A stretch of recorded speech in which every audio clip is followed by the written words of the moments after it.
तो welcome all, आप सबका स्वागत है बुक 2 के चैप्टर 4 भारत में दल और दलीय व्यवस्था या party and party system India के टॉपिक कांग्रेस प्रणाली या कांग्रेस सिस्टम में। यह टॉपिक बहुत ही इंपॉर्टेंट है और इस टॉपिक पे सीधे सीधे 6 मार्क्स का क्वेश्चन आ जाता है और कई बार आया है। तो इसको मैंने बहुत अच्छे से आपके लिए तैयार किया है और बहुत अच्छे से आपको समझाऊंगा ताकि आपके फुल में से फुल मार्क्स आए। तो चलिए स्टार्ट करते हैं आज का वीडियो। मैं हूं विक्रांत, आप देख रहे हैं पॉलिटिकल साइंस 90+ मार्क्स।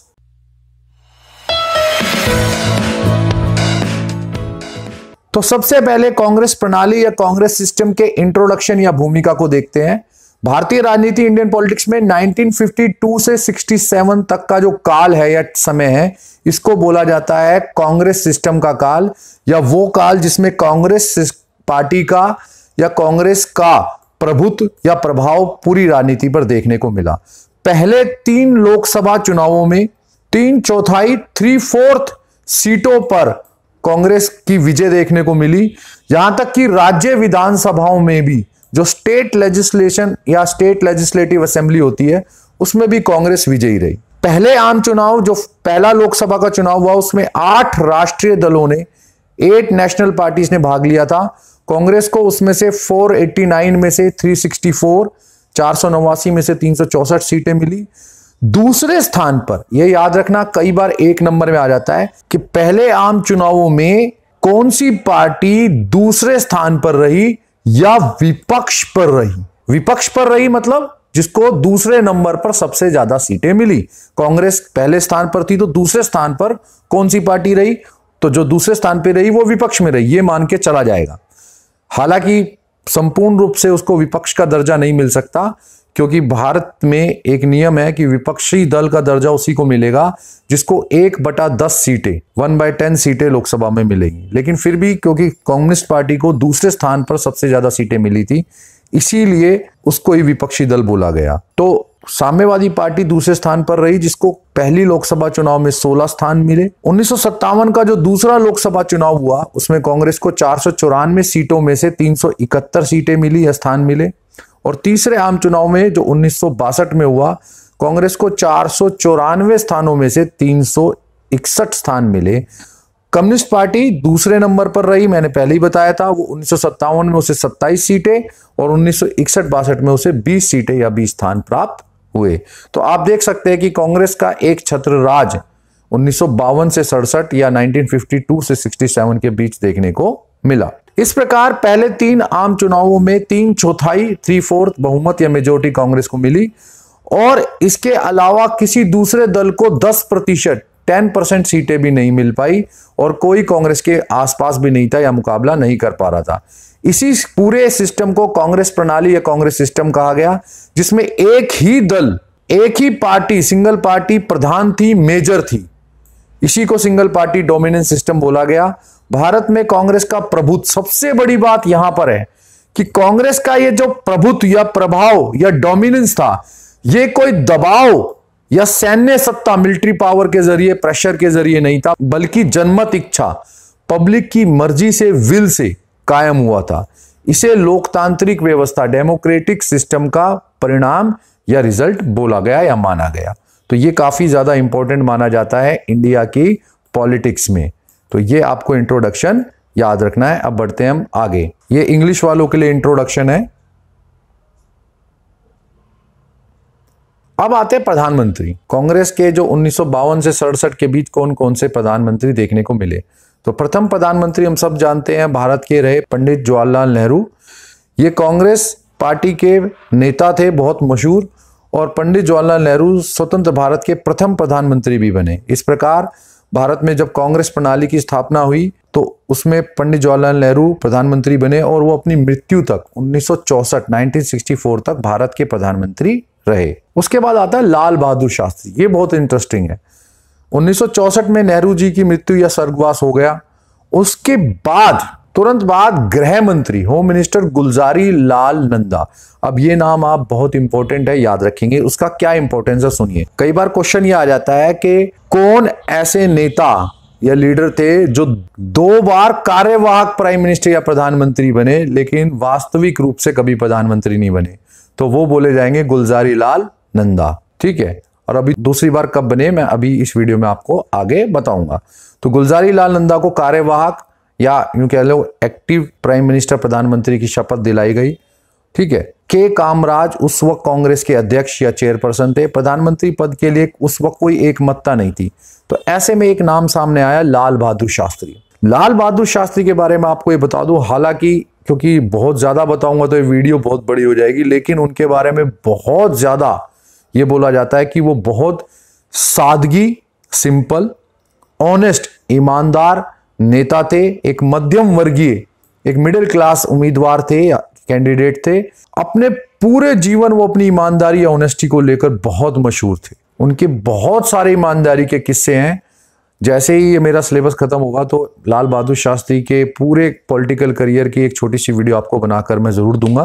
वो रेलवे मिनिस्टर थे नेहरू जी के प्रधानमंत्री काल में, रेलवे मिनिस्टर या यूं कह लो रेल मंत्री।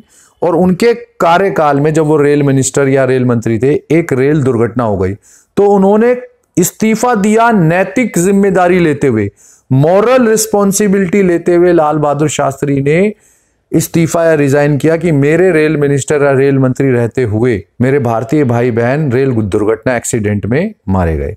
तो आप देखते हैं कितना ज्यादा ईमानदार और कर्तव्यनिष्ठ नेता थे वो। ठीक है, तो उनको प्रधानमंत्री बनाया गया नेहरू जी की मृत्यु के बाद। और इस घटना से कि एक सिंपल, एक सरल, सादे आदमी को, सीधे सादे आदमी को, मध्यम वर्गीय परिवार के व्यक्ति को भारत देश में प्रधानमंत्री बनाया गया। पूरे देश में संदेश या एक मैसेज पहुंचा कि कांग्रेस पार्टी एक राजनीतिक दल, एक पॉलिटिकल पार्टी के रूप में परिपक्व या मैच्योर हो गई है। लाल बहादुर शास्त्री 1966 तक भारत के प्रधानमंत्री या प्राइम मिनिस्टर रहे। ये इंग्लिश वालों के लिए है लाल बहादुर शास्त्री जी का प्रधानमंत्री काल। उसके बाद प्रधानमंत्री बनी इंदिरा गांधी। 1966 में लाल बहादुर शास्त्री जी की मृत्यु हो गई। केवल 20 महीने तक ही, 20 मंथ्स के लिए ही लाल बहादुर शास्त्री भारत के प्रधानमंत्री बने, लेकिन इतने ही समय में उन्होंने पूरे भारत के नागरिकों पर और भारत पर अपने व्यक्तित्व, अपनी पर्सनैलिटी की गहरी छाप छोड़ी। उनकी अचानक मृत्यु के बाद फिर से एक संकट खड़ा हो गया कि अब किसको प्रधानमंत्री बनाया जाए। इस समय गुलजारी लाल नंदा को दोबारा से कार्यवाहक प्रधानमंत्री बनाया गया। मैंने पहले भी आपको बताया था कि 2 बार बने। कांग्रेस को कांग्रेस के भीतर ही मतदान कराना पड़ा। अब इसको समझो, कांग्रेस में, पार्टी में, कांग्रेस के अंदर कोई भी एक नाम के ऊपर एक मत नहीं थे कि उसको प्रधानमंत्री बनाया जाए। तो कांग्रेस पार्टी को कांग्रेस के अंदर ही चुनाव कराना पड़ा कि किस व्यक्ति को प्रधानमंत्री बनाया जाए। ऐसे में 2 नाम सामने आ रहे थे, श्रीमती इंदिरा गांधी जो जवाहरलाल नेहरू जी की पुत्री थी, और मोरारजी देसाई। फिर जब यह चुनाव कराया गया कि किसको प्रधानमंत्री बनाया जाए, तो इस चुनाव में श्रीमती इंदिरा गांधी जी विजयी रही। वो स्वतंत्र भारत की पहली महिला प्रधानमंत्री बनी। इंदिरा गांधी जी के पक्ष में या इंदिरा गांधी जी को 355 वोट मिले थे या 355 वोट्स मिले, और मोरारजी देसाई को 169 वोट मिले थे। तो इस प्रकार कांग्रेस के अंदर ही एक चुनाव, इलेक्शन हुआ जिसमें श्रीमती इंदिरा गांधी विजयी रही। हालांकि मैं आपको जरूर बता दूं कि इन वीडियोस को बहुत ध्यान से देखना, क्योंकि इसमें से काफी टॉपिक्स आपके रिलेटेड रहेंगे, लिंक्ड रहेंगे, संबंधित रहेंगे आने वाले टॉपिक से। ठीक है, क्योंकि लाल बहादुर शास्त्री जी को और इंदिरा गांधी जी को प्रधानमंत्री बनाने के पीछे कांग्रेस के कुछ मुख्य बड़े नेताओं का पूरा हाथ था, जिन्हें किंग मेकर बोला जाता था, सिंडिकेट नेता। वो अगले टॉपिक में हमने उनके बारे में पढ़ना है, तो इनको याद रखना। अब हम बढ़ते हैं आगे। ये इंदिरा गांधी जी के बारे में इंग्लिश वाले स्टूडेंट्स के लिए। तो अब हम आते हैं अपने इस वीडियो के सबसे इंपॉर्टेंट या यूं कह लो सबसे महत्वपूर्ण टॉपिक पर, क्योंकि इस टॉपिक पर 6 नंबर का क्वेश्चन बहुत बार आया है और चांस रहता है कि इस पर 6 नंबर का क्वेश्चन आए या लॉन्ग क्वेश्चन आए। इसीलिए ये बहुत इंपॉर्टेंट या महत्वपूर्ण हो जाता है। इसीलिए मैं सामने आकर इसको आपको बिल्कुल करा रहा हूं, एकदम एक्सप्लेन करके समझा रहा हूं, मेन पॉइंट्स के साथ एकदम डिटेल में उसका एक्सप्लेनेशन बताऊंगा, और आपको वो करना है ताकि आपके फुल में से फुल मार्क्स आए। तो अब हम बढ़ते हैं अपनी वीडियो में आगे। तो इस टॉपिक में हम पढ़ेंगे कि कांग्रेस पार्टी या कांग्रेस के प्रभुत्व या प्रभाव या कांग्रेस प्रणाली या एक छत्र कांग्रेस के राज कि कांग्रेस ने लगातार 15 साल देश में एक छत्र राज किया। तो ऐसा कांग्रेस के अंदर क्या था, कांग्रेस के प्रभाव के क्या कारण थे, रीजंस बिहाइंड कांग्रेस डोमिनेंस। और ये बहुत इंपॉर्टेंट है, बहुत इंपॉर्टेंट है, इसीलिए इसके एक एक पॉइंट को बड़े ध्यान से देखना और मैं बड़े अच्छे से आपको एक्सप्लेन करके इसको समझाऊंगा। तो पहला पॉइंट आता है कांग्रेस प्रभाव या प्रभुत्व का। ये आपके सामने भारतीय चुनाव प्रणाली, इंडियन इलेक्शन सिस्टम। देखो, इंडियन इलेक्शन सिस्टम ही ऐसा था जिसका पूरा लाभ फायदा किसको मिला, कांग्रेस को। अब उसको समझो क्या, भारत में अपनाया गया था प्रथम खंबा पार प्रणाली को, first pass the post system. अब जिन लोगों को नहीं पता है उनको बता दूं ये कि ये प्रथम खंबा पार प्रणाली क्या है। ये क्या है कि अपने प्रतिद्वंदी, कॉम्पिटिटर जो आपसे चुनाव लड़ रहा है, उससे अगर कोई व्यक्ति एक वोट भी ज्यादा ले लेगा तो वो विजयी घोषित हो जाएगा। अब होता क्या था, मान के चले 5 आदमी चुनाव लड़ रहे हैं, ABCDE, इसको मिले 31 वोट, इसको मिले 30, 29, 20, 15, तो विजयी कौन हुआ, 31 वाला जीत गया। चलो सिंपल भाषा में कहा, जिसको 31 वोट मिले वो जीत गया। लेकिन कभी आपने इसको दूसरे तरीके से देखना, उसके विपक्ष में, उसके अपोज में कितनी वोट पड़ी है, तो आप देखोगे ये लगभग इतनी ज्यादा है कि डबल से भी ज्यादा है, इतना अंतर है। मतलब विपक्ष में जो वोट पड़े हैं वो जीतने वाले से ज्यादा पड़े हैं।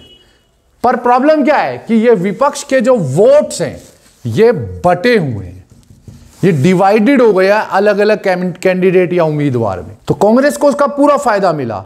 जितने भी उम्मीदवार चुनाव लड़ते थे उसमें कांग्रेस के उम्मीदवार को जितने वोट मिलते थे उससे ज्यादा विपक्ष वालों को मिलते थे, लेकिन विपक्ष वाले उम्मीदवारों में वोट बट जाते थे। और इस प्रथम खंबा पार प्रणाली का, first pass the post system का पूरा फायदा, फुल बेनिफिट मिलता है कांग्रेस को। कैसे? प्रथम आम चुनाव, फर्स्ट जनरल इलेक्शन जो लोकसभा के 1951 में हुए थे, उसमें कांग्रेस को वोटिंग परसेंट केवल 45%, 45% वोट मिले थे।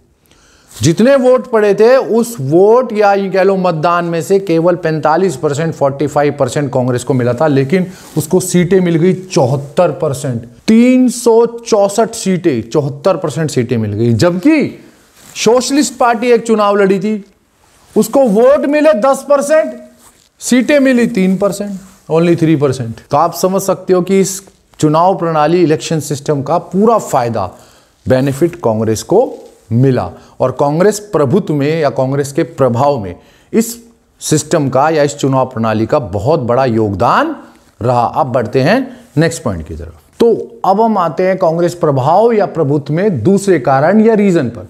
वो है राष्ट्रीय आंदोलन या नेशनल मूवमेंट में प्रशंसनीय भूमिका, कमेंडेबल रोल, या आप यूं भी कह सकते हो स्वतंत्रता आंदोलन। कांग्रेस ने अपने पूरे काल में 1885 में कांग्रेस की स्थापना होती है और 1947 तक जो ये नेशनल मूवमेंट का काल था, राष्ट्रीय आंदोलन का, क्योंकि इस दौरान स्वतंत्रता के लिए, फ्रीडम के लिए लड़ाई चली, इसमें बहुत ज्यादा आंदोलन या भूमिका निभाई थी। और अपनी इस भूमिका या अपने इस रोल के कारण जो कांग्रेस ने राष्ट्रीय आंदोलन या राष्ट्रीय स्वतंत्रता आंदोलन में निभाया था, कांग्रेस को इसका लाभ बहुत बड़ा चुनावों में मिला।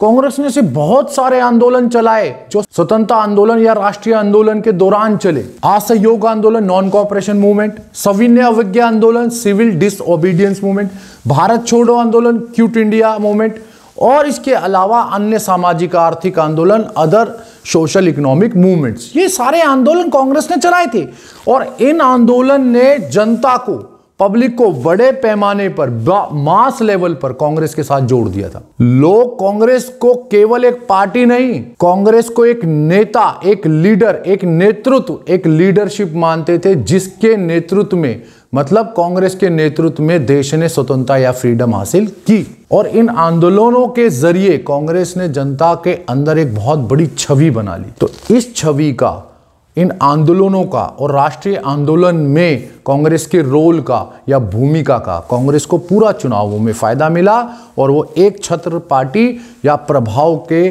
जरिए जनता के सामने आई या देश के सामने आई। अब बढ़ते हैं हम नेक्स्ट पॉइंट के तरफ। तो तीसरा पॉइंट कांग्रेस प्रभाव का आता है चमत्कारी नेतृत्व, मैजिकल या यूं कह लो मिराक्युलस लीडरशिप। देखो इसको बड़े ध्यान से समझो। कांग्रेस के पास उस वक्त 1951 से 66 के बीच वो नेता थे जो अगर खड़े होकर एक बार भाषण दे दे तो लोग उनके पीछे चलते थे, और अपने इस चमत्कारी नेतृत्व का कांग्रेस को पूरा फायदा चुनावों में मिला।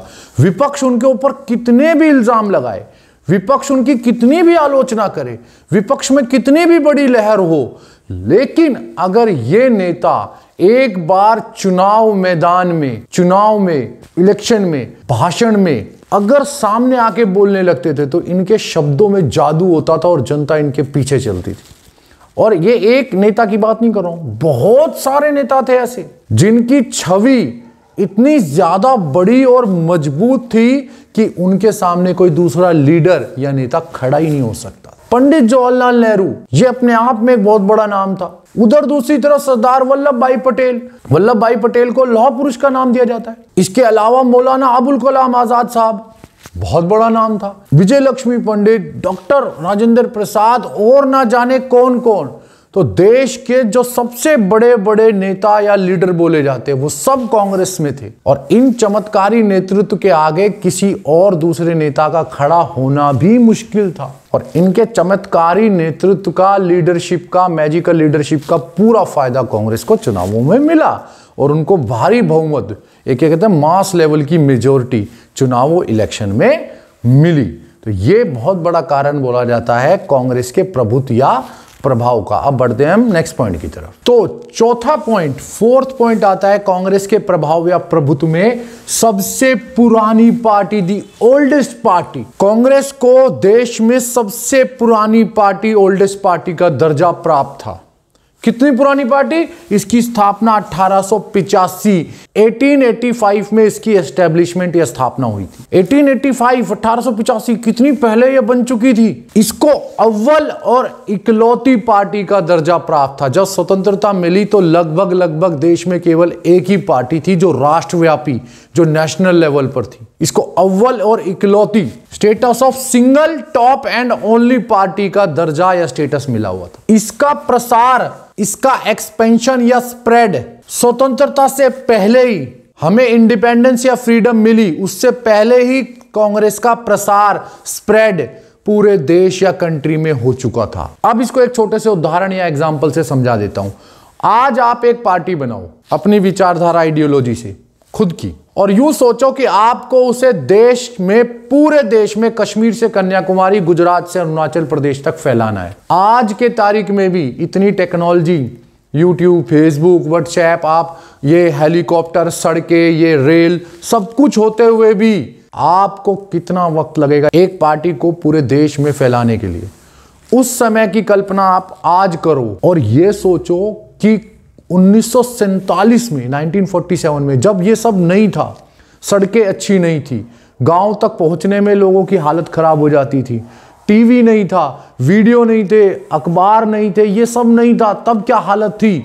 देश के संचार साधन, कम्युनिकेशन, ट्रांसपोर्ट इतना अच्छा नहीं था। दूसरी तरफ कोई दूसरी पार्टी या यूं कह लो कोई दूसरा राजनीतिक दल जो बना ही नहीं है, अगर वो कोशिश भी करे पूरे देश में फैलने की तो कितना टाइम लगेगा। ऐसे में कांग्रेस को पूरा लाभ मिल गया क्योंकि स्वतंत्रता से पहले ही वो पूरे देश में फैल चुकी थी। अकेली इकलौती पार्टी स्वतंत्रता से पहले फैल चुकी है, तो सामने कोई विपक्ष बन ही नहीं सकता। इसका पूरा फायदा कि सबसे पुरानी पार्टी है, स्वतंत्रता से पहले पूरे देश में फैल चुकी है, उसका प्रसार हो चुका है, इसका पूरा फायदा कांग्रेस को चुनावों में बेनिफिट मिलता है और कांग्रेस का प्रभाव, प्रभुत्व चुनावों में देखने को मिला। अब बढ़ते हैं हम नेक्स्ट पॉइंट की तरफ। नेक्स्ट पॉइंट आता है कांग्रेस प्रभाव या प्रभुत्व का, कांग्रेस का व्यापक सामाजिक आधार, उसका ब्रॉड सोशल बेस। इसको समझो, कांग्रेस एक ऐसी पार्टी थी जिसमें हर वर्ग के लोग मौजूद थे। क्या अमीर, रिच क्लास, क्या गरीब, पुअर क्लास, क्या मीडियम क्लास, मध्यम वर्ग, हर वर्ग के लोग, मजदूर, अमीर, गरीब, सब कांग्रेस से जुड़े हुए थे या कांग्रेस में इन्वॉल्व थे या शामिल थे। इसके अलावा कांग्रेस में हर व्यवसाय, ऑक्यूपेशन के लोग शामिल थे या मिले हुए थे या उसके साथ जुड़े हुए थे। अध्यापक, टीचर्स, डॉक्टर्स, वकील, लॉयर्स, इसके अलावा पूंजीपति, इंडस्ट्रियलिस्ट, किसान, फार्मर्स, मजदूर, लेबर, सभी तो काम करने वाले लोग कांग्रेस में शामिल थे। तो इन सब के कारण कि कांग्रेस में हर प्रकार के, हर वर्ग के, हर क्लास के लोग हैं, हर ऑक्यूपेशन, हर व्यवसाय के काम करने वाले लोग हैं। इसके कारण कांग्रेस का सोशल, सामाजिक आधार, सोशल बेस बहुत व्यापक या ब्रॉड हो गया था। हर व्यक्ति तो कांग्रेस में शामिल था या जुड़ा हुआ था। इसके अलावा हर धर्म, हर जाति, एवरी कास्ट एंड रिलीजन के लोग, या यूं कह लो हर धर्म को मानने वाले लोग, हर जाति से संबंधित रिलेटेड लोग, पीपल कांग्रेस में शामिल थे। माइनॉरिटी, अल्पसंख्यक, बहुसंख्यक, मेजॉरिटी दोनों शामिल थे। तो मान के चले कि पूरा देश का हर वर्ग, हर क्लास, हर तबका कांग्रेस से जुड़ा हुआ था या कांग्रेस में शामिल था। इसके अलावा एक बात और बताता हूं, मध्यम वर्ग, मीडियम क्लास कांग्रेस में रीढ़ की तरह, एक स्पाइन की तरह, एक यूं कह लो यहां रीढ़ की हड्डी, बैकबोन की तरह काम करता था, स्पाइनल कोड की तरह। एक बात याद रखना, आप 12th में हो, कभी भी जिस देश में मीडियम क्लास, मध्यम वर्ग कमजोर होने लगता है या टूटने लगता है तो समझ लो उस देश में बड़ी दिक्कत आती। मध्यम वर्ग ही वो वर्ग है जो देश को पूरे जोड़े रखता है, जिसके ऊपर सबसे ज्यादा दबाव आता है। इस बात को कभी प्रैक्टिकली व्यवहारिक देखना, क्योंकि मध्यम वर्ग ही है जो अमीर और गरीब के बीच में इस तरह काम करता है कि देश को संभाल के रखता है। इसलिए इस मध्यम वर्ग का बहुत बड़ा रोल या भूमिका है देश के निर्माण में। तो ये मध्यम वर्ग कांग्रेस के साथ बड़ी मजबूती के साथ शामिल था, या मध्यम वर्ग ही सबसे ज्यादा कांग्रेस में मीडियम क्लास या मध्यम वर्ग जुड़ा हुआ था और शामिल था। इस मध्यम वर्ग के कारण कांग्रेस ने बहुत तरक्की करी, या यूं कह लो कांग्रेस ने चुनाव में बहुत अच्छा प्रदर्शन किया। मध्यम वर्ग सबसे ज्यादा इसमें एक्टिव होकर आगे आकर काम करता था। तो मध्यम वर्ग इसमें बहुत ज्यादा मजबूती के साथ जुड़ा हुआ था। इस मध्यम वर्ग की भी बहुत बड़ी भूमिका थी कांग्रेस में। तो सभी वर्ग, हर क्लास, सभी व्यवसाय, हर ऑक्यूपेशन, सभी धर्म, जाति, रिलीजन, कास्ट के लोग और मीडियम क्लास या मध्यम वर्ग का इसमें मजबूती के साथ जुड़े होने के कारण, एक स्पाइन की तरह, एक यूं कह लो कि रीढ़ की तरह काम करने के कारण कांग्रेस एक बहुत मजबूत, एक स्ट्रॉन्ग पार्टी की तरह उभरी या राइज हुआ, और कांग्रेस का व्यापक सामाजिक आधार, उसका ब्रॉड सोशल बेस बहुत ज्यादा था। इस कारण कांग्रेस ने चुनाव में बहुत अच्छा प्रदर्शन किया और कांग्रेस का प्रभुत्व या प्रभाव देखने को मिला। अब हम चलते हैं नेक्स्ट पॉइंट की तरफ। तो नेक्स्ट पॉइंट आता है कांग्रेस प्रभाव या प्रभुत्व में शक्तिशाली और मजबूत विपक्ष का अभाव, lack of strong and powerful opposition. लोकतंत्र में, डेमोक्रेसी में अगर विपक्ष या अपोजिशन मजबूत और शक्तिशाली नहीं है, स्ट्रॉन्ग और पावरफुल नहीं है, तो समझ लो कि कहीं ना कहीं जो पार्टी आगे बढ़ रही है उसको बहुत बड़ा फायदा है। क्यों? क्योंकि विपक्ष तो है ही नहीं। यही फायदा या बेनिफिट मिलता है कांग्रेस को।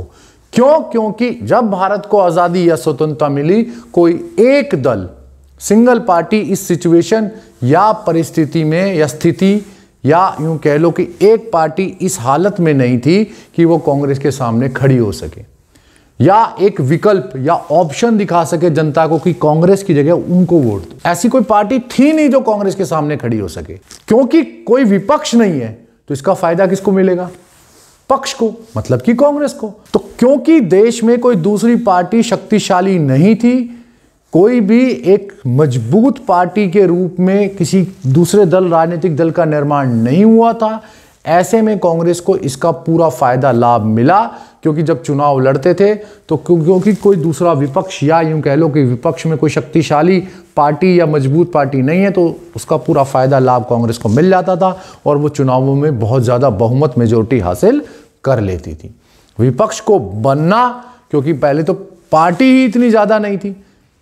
क्योंकि पहली बात तो यह है कि आप एक पार्टी बनाओ, फिर उसको कांग्रेस के लेवल 6वीं तक लेके जाओ, उसके लिए बहुत टाइम चाहिए था। और आज़ादी मिलते के साथ जो चुनाव हुए उनमें एक ही पार्टी को इतना बड़ा बहुमत मिल रहा था। इसका कारण यही था कि दूसरी पार्टियां उस स्थिति या उस मजबूत स्थिति में नहीं है कि कांग्रेस का सामना कर सके। तो एक शक्तिशाली और मजबूत विपक्ष का अभाव, लैक था, जिसका पूरा फायदा कांग्रेस को चुनावों में मिला और वो उसका प्रभाव या प्रभुत्व चुनावों में देखने को मिला। अब हम बढ़ते टॉपिक में आगे। अब जो मैं आपको करा रहा हूं उसके ऊपर कई बार अलग से भी क्वेश्चन आ जाता है, या अलग इस टॉपिक पे अलग से भी एक क्वेश्चन आ जाता है 4 नंबर में या 6 में भी आ जाता है, या आप इस पॉइंट का प्रयोग 7वें पॉइंट 7th पॉइंट के रूप में कांग्रेस प्रभाव या प्रभुत्व में भी कर सकते हैं, क्योंकि इसका क्वेश्चन कई बार अलग भी आ जाता है, इसीलिए इसको लास्ट में भी करा रहा हूं ताकि आप याद रखो।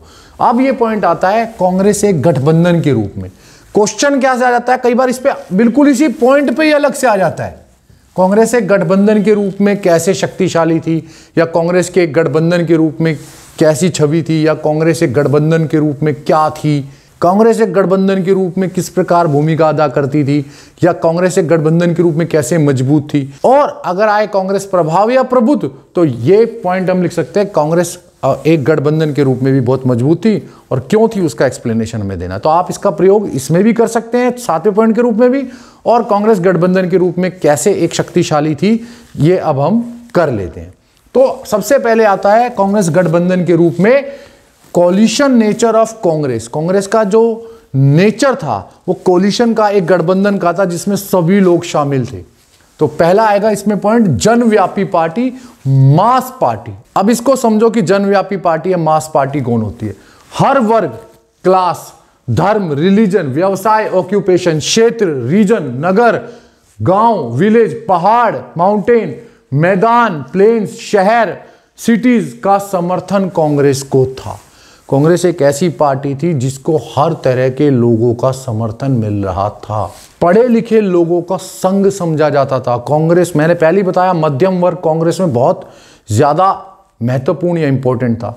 तो कांग्रेस को पढ़े लिखे लोगों का संघ, यूनियन ऑफ लिटरेट समझा जाता था। ये बहुत बड़ा एक दर्जा, एक स्टेटस मिलता पार्टी को कि उसको सबसे पढ़ी लिखी पार्टी बोला जाता है। विभिन्न आंदोलनों का नेतृत्व, लीडरशिप की थी कितने आंदोलनों की। अभी मैंने बताया असहयोग आंदोलन, नॉन कोऑपरेशन मूवमेंट, सविनय अवज्ञा, सिविल डिसोबीडियंस मूवमेंट, भारत छोड़ो quit India, Simon go back. इसके अलावा भी बहुत सारे आंदोलन मूवमेंट थे जिनको कांग्रेस ने चलाया था, या यूं कह लो उसकी नेतृत्व किया था, लीडरशिप की थी। उसका पूरा योगदान कांग्रेस को मिला। इसके अलावा क्या बच्चे, क्या बूढ़े, चिल्ड्रन, ओल्ड एज, जवान, यूथ, स्त्री, लेडीज, सब ही तो कांग्रेस के साथ जुड़े थे या कांग्रेस में शामिल थे। तो कांग्रेस केवल एक पार्टी नहीं थी, कांग्रेस एक जनव्यापी पार्टी थी, एक मास पार्टी थी जो समाज के हर व्यक्ति से किसी ना किसी तरीके से जुड़ी हुई थी, या समाज का हर व्यक्ति किसी ना किसी तरीके से कांग्रेस के साथ जुड़ा हुआ था या कांग्रेस में शामिल था। तो कांग्रेस एक गठबंधन के रूप में भी कोलिशन नेचर, कि कांग्रेस के अंदर सभी लोग तो शामिल हो गए, इस कोलिशन नेचर ने भी कांग्रेस प्रभाव या प्रभुत्व में भी बहुत महत्वपूर्ण या इंपॉर्टेंट रोल या भूमिका अदा की। तो ये पॉइंट आप कांग्रेस गठबंधन के रूप में प्रभाव या प्रभुत्व में भी लिख सकते हैं, और अगर इसमें अलग से क्वेश्चन आ जाए तो पहला गठबंधन के रूप में लिखकर पहला पॉइंट लिखेंगे जनव्यापी या मास पार्टी। अब हम बढ़ते हैं इस टॉपिक में और आगे। तो नेक्स्ट पॉइंट आता है कांग्रेस एक गठबंधन के रूप में या कोलिशन नेचर ऑफ कांग्रेस में विचारात्मक गठबंधन या आइडियोलॉजिकल कोलिशन। देखो, कांग्रेस एक ऐसी पार्टी, एक ऐसा दल था जिसमें सभी विचारधारा या सभी विचार, आइडियोलॉजी या थिंकिंग को रखने वाले लोग मौजूद थे। शांतिवादी पीस मेकर्स, क्रांतिकारी रेवोल्यूशनरी, रूढ़िवादी ऑर्थोडॉक्स, प्रगतिवादी, प्रगतिशील, या यूं कह लो प्रोग्रेसिव, ये सभी विचारों को मानने वाले लोग, पीपल कांग्रेस में शामिल थे या कांग्रेस से जुड़े हुए थे। इसके अलावा नरमपंथी, मॉडरेट्स, गर्मपंथी, एक्सट्रीमिस्ट, दक्षिणपंथी, राइटिस्ट, वामपंथी, लेफ्टिस्ट। यहां मैं ये बता दूं, अगर आपको नहीं पता है तो वामपंथी, जिनको हम लेफ्टिस्ट बोलते हैं, ये साम्यवादी विचारधारा को ही मानने वाले लोग हैं। राइटिस्ट, जिसको आप दक्षिणपंथी बोलते हैं, पूंजीवादी विचारधारा को ही मानने वाले लोग हैं। तो वामपंथी मतलब साम्यवादी भी बोला जाता है, दक्षिणपंथी मतलब पूंजीवादी भी बोला जाता है। तो इस तरह से कांग्रेस एक ऐसा दल था जिसमें हर विचार और हर विचारधारा को मानने वाले लोग मौजूद थे। इसी कारण कांग्रेस को विचारात्मक गठबंधन या आइडियोलॉजिकल कोलिशन भी बोला जाता था, कि हर विचार के लोग इसमें मिले हुए हैं या शामिल हैं। इसी कारण क्योंकि इसी कारण, मतलब इसी रीजन से, क्योंकि हर विचार और विचारधारा के लोग कांग्रेस में हैं। इसी आधार पर कोई भी दूसरी पार्टी, कांग्रेस के सामने कोई भी दूसरी पार्टी अपनी अलग पहचान, एक डिफरेंट या यूं कह लो कि सेपरेट आइडेंटिटी, एक पृथक पहचान, एक अलग पहचान कि भाई मेरा अस्तित्व है, एक ऐसी पार्टी जो यूं कहे कि भाई मैं कांग्रेस से अलग विचारधारा रखती हूं। एक पार्टी कोई बनाता है कि ये पार्टी मेरी है और ये कांग्रेस से अलग विचारधारा है और इसमें नई विचारधारा है, तो ऐसी कोई पार्टी बन ही नहीं पाई, उसका अस्तित्व नहीं बन पाया, ऐसी कोई विचारधारा अलग कांग्रेस से दिखाई नहीं पाया, क्योंकि हर विचारधारा के लोग कांग्रेस में शामिल थे। हां, एक बार ऐसा हुआ था कि समाजवादी पार्टी, सोशलिस्ट पार्टी जो बनी थी, उसने समाजवादी विचारधारा के आधार पे अलग पहचान बनानी चाहिए, लेकिन 1955 में ही कांग्रेस ने यह घोषित कर दिया, अपने घोषणा पत्र में, अपने मैनिफेस्टो में अनाउंस कर दिया कि कांग्रेस का लक्ष्य है समाजवाद की स्थापना करना। तो सोशलिस्ट पार्टी या समाजवादी पार्टी, सोशलिस्ट पार्टी जो समाजवाद के आधार पर, सोशलिज्म के बेस पर नई पार्टी या नई विचारधारा दिखा रही थी, कांग्रेस ने उसको भी अलग कर दिया, कांग्रेस ने उसको भी अपने में शामिल कर लिया। मतलब कांग्रेस ने उस पार्टी को शामिल नहीं किया, कांग्रेस ने समाजवादी विचारधारा को ही अपने में शामिल कर लिया और कह दिया कि 1955 में कांग्रेस ने अनाउंस किया, घोषणा की कि कांग्रेस का मकसद देश में समाजवाद की स्थापना है। तो इस प्रकार अब समाजवाद भी अलग नहीं होगा। तो अब समाजवाद के आधार पर भी आप ये नहीं कह सकते कि कांग्रेस से अलग कोई पहचान रख सकता है। तो कांग्रेस एक गठबंधन, एक कोलिशन के रूप में कह सकते हो कि हर विचारधारा, हर विचार को मानने वाले लोग कांग्रेस में थे, इसीलिए कांग्रेस का प्रभाव या प्रभुत्व भी देखने को मिलता है, या कांग्रेस एक गठबंधन के रूप में भी इसीलिए शक्तिशाली या पावरफुल देखी जाती है। अब बढ़ते हैं हम इसमें नेक्स्ट पॉइंट की तरफ। तो नेक्स्ट पॉइंट आता है कांग्रेस एक गठबंधन के रूप में, कोलिशन नेचर ऑफ कांग्रेस में आपके सामने तालमेल और सहनशीलता, कोऑर्डिनेशन एंड टॉलरेशन। अब इस पॉइंट का एक्सप्लेनेशन बहुत इंपॉर्टेंट है, इसको ढंग से सुनना। कांग्रेस के नेताओं में और कांग्रेस पार्टी में दोनों में ही तालमेल, कोऑर्डिनेशन और सहनशीलता, टॉलरेशन बहुत ज़्यादा देखने को मिलती थी और बहुत अच्छी देखने को मिलती थी। अब इसका एक्सप्लेनेशन समझो, बहुत इंपॉर्टेंट है। इस पॉइंट को आप इसी तरह याद रखेंगे या इसी तरह लिखेंगे। और याद रखना कि इंग्लिश वाले जो स्टूडेंट्स हैं, इनका जो भी इंग्लिश वर्जन है इन पॉइंट्स का, वो आपके सामने नीचे आ रहा होगा, क्योंकि बोर्ड में जगह नहीं थी, तो आप ठीक से ध्यान से समझ जरूर लेना। तो तालमेल और सहनशीलता कांग्रेस पार्टी की कैसी थी? सभी के साथ मिलकर चलने की नीति थी कांग्रेस की। कांग्रेस की पॉलिसी थी कि सभी लोगों के साथ मिलकर चला जाए, किसी को भी अपने से दूर करके नहीं चलते थे, सभी को साथ लेकर मिलकर चलते थे। विपक्ष के साथ सम्मानजनक और मित्रतापूर्ण व्यवहार। जो विपक्ष, अपोजिशन था, आज का वक्त नहीं कि दूसरों को गाली दे रहे, विपक्ष की आलोचना कर रहे तो विपक्ष के ऊपर टूट पड़ो या विपक्ष की बेइज्जती कर दो ना। विपक्ष के साथ बहुत सम्मानजनक, रिस्पेक्टफुल और मित्रतापूर्ण, फ्रेंडली बिहेवियर कांग्रेस वाले नेता अपना के रखते थे। यहां तक कि कई कांग्रेस के बड़े बड़े नेता संसद के गलियारों में, गैलरीज में विपक्ष के नेता, अपोजिशन लीडर्स के साथ गले में हाथ डालकर या यूं कह लो हाथ में हाथ डालकर हंसते हुए, बहुत स्माइली फेसेस के साथ बात करते देखे जाते थे। ऐसा लगता ही नहीं था कि वो दो विपक्षी नेता हैं, ऐसा लगता था दो मित्र साथ चल रहे हैं। तो काफ़ी ज़्यादा इस चीज़ का तालमेल, कोऑर्डिनेशन और टॉलरेशन, सहनशीलता बहुत ज़्यादा देखने को मिलती थी। विरोधी गुटों और नेताओं के साथ बहुत सहनशील, विरोधी गुट अगर कोई नेता एग्रेसिव, उग्र हो जाता था तो बड़े सहनशीलता, काम, ठंडे दिमाग से उसके साथ सुनते थे, उससे बात करते थे और उसको आराम से अपने साथ मिलाकर चलते थे। सभी गुटों और हितों, जितने भी अलग गुट और हित, इंटरेस्ट है, उन सभी को मिलाकर चलने की नीति थी। कांग्रेस ये नहीं करती थी कि भाई हमारी विचारधारा सिर्फ हमारे लोग, ऐसा नहीं। कांग्रेस क्या करती थी, जितने भी गुट अलग अलग हैं, कोई चाहे किसानों का गुट है, उद्योगपतियों का है, पूंजीपतियों का है, सभी को अपने साथ मिलाकर और सभी के हित, इंटरेस्ट को अपने साथ मिलाकर चलने की नीति, पॉलिसी को अपना के रखा हुआ था। विरोधियों के साथ सुलह और समझौते का रास्ता। अगर कोई विरोधी अपोजिशन इस हद पर आ जाए कि वही बहुत ज़्यादा अपनी मांग को लेकर रिजिड हो जाए, स्ट्रांग हो जाए, मजबूत हो जाए, तो उसके साथ ऐसा नहीं कि नहीं भाई तेरी बात नहीं मानते, हमारे पास तो बहुमत है। कांग्रेस का एक सीधा सा रास्ता था, कोई विरोधी भी है, कोई उनका अपोजिशन भी है, तो भी उसके साथ सुलह और समझौते का रास्ता अपनाकर चलते थे और विपक्षी नेताओं को भी बड़े ध्यान से सुनते थे या सुना जाता था और सम्मान पूर्वक व्यवहार किया जाता था।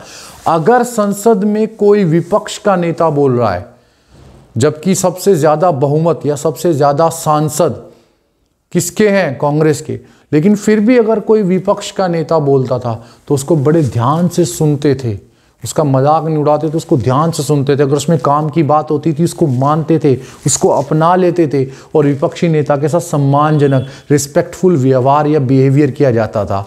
एक आपको किस्सा सुनाता हूँ। एक बार अटल बिहारी वाजपेयी जी, बड़े हमें पता है बहुत बड़े वक्ता थे और भारत के प्रधानमंत्री भी रहे। एक बार वो संसद में बोल रहे थे तो उसको लेकर कांग्रेस के कुछ नेताओं ने छोटा मोटा मजाक कुछ बोल दिया, तो पंडित जवाहरलाल नेहरू भारत के प्रधानमंत्री ने तुरंत बोला कि ध्यान से सुनो, ये व्यक्ति आने वाले वक्त में भारत का प्रधानमंत्री बनेगा। तो सोचो कांग्रेस के बड़े बड़े नेता भी विपक्षी नेताओं को कितना आदर देते थे। तो ये कांग्रेस की बहुत बड़ी बात आती है। कांग्रेस एक गठबंधन के रूप में, कोलिशन नेचर ऑफ कांग्रेस में तालमेल और सहनशीलता, कोऑर्डिनेशन एंड टॉलरेशन में, ये सारी बातें आपके काम की हैं या आपको इस पॉइंट में इस्तेमाल करनी है। और अब हम चलते हैं, एक छोटा सा टॉपिक और रह गया है इस वीडियो में, उसकी तरफ। अब आते हैं हम अपने लास्ट एक छोटे से टॉपिक पर। यह भी बहुत इंपॉर्टेंट है, पूछ लिया जाता है राज्य स्तर पर कांग्रेस का प्रभुत्व किस प्रकार या असमान था तो किस प्रकार था, कैसा था या असमान क्यों था।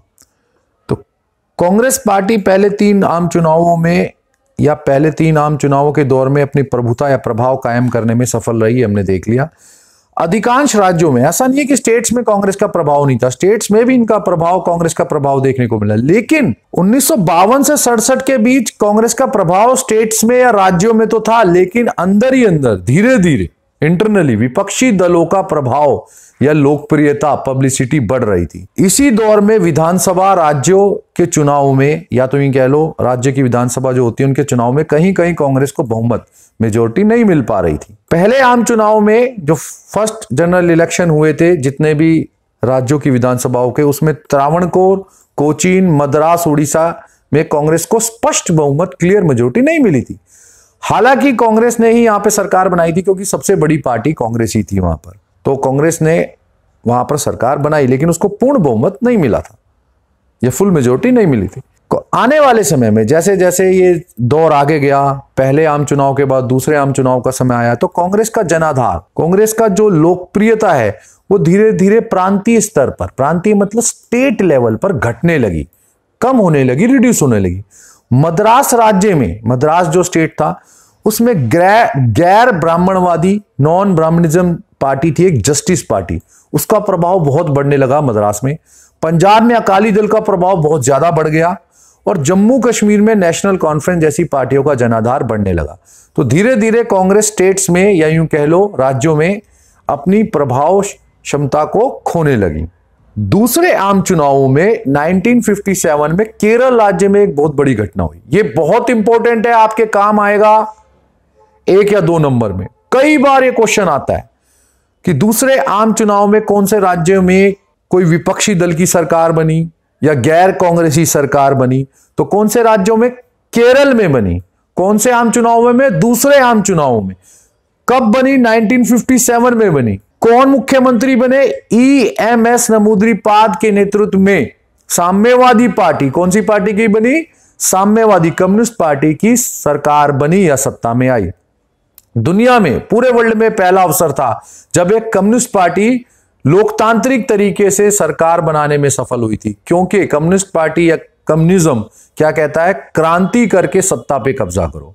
लेकिन भारत में 1957 दूसरे आम चुनावों में केरल राज्य की विधानसभा में नमूद्रीपाद के नेतृत्व में साम्यवादी पार्टी की सरकार बनी और यह लोकतांत्रिक निर्वाचन या चुनाव के जरिए बनी। हालांकि 1959 में 1959 में इस सरकार को, इस गवर्नमेंट को बर्खास्त कर दिया।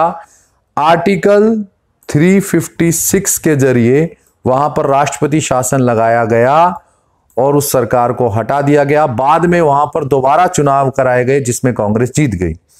और कांग्रेस के इस कदम की, या यूं कह लो केंद्र सरकार, क्योंकि केंद्र में उस वक्त कांग्रेस की सरकार थी, तो कांग्रेस के इस कदम की और केंद्र सरकार की इस कदम की काफी आलोचना भी हुई। काफी आलोचना, यूं कह लो कि क्रिटिसिज्म भी हुआ।